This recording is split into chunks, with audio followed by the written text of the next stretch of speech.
আবু দাউদ শরীফের মধ্যে একটি হাদিস পড়ে আমি অবাক হয়ে গেলাম। আশ্চর্য এক বিষয়। রাসূল বলেন, আল্লাহর নবী যখন কোনো সময় বিপদে পড়তেন, কঠিন সমস্যায় পতিত হতো, তখন রাসূল নিজে নামাজে দাঁড়িয়ে যেতেন, নামাজ পড়তেন। আর আজকে আমরা এই নামাজের অবহেলা করি। যার ভিতরে ন্যূনতম ঈমান আছে, ওই বিষয়টা ভাবা উচিত।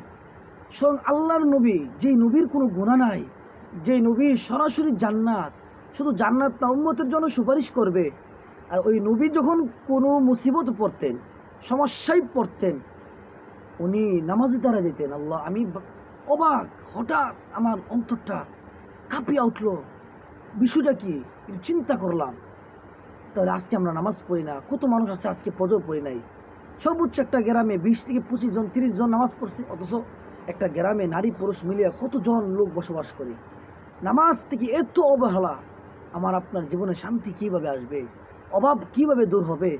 অভাব দূর হওয়ার মাধ্যম তো নামাজ, শান্তি আসার মাধ্যম তো নামাজ।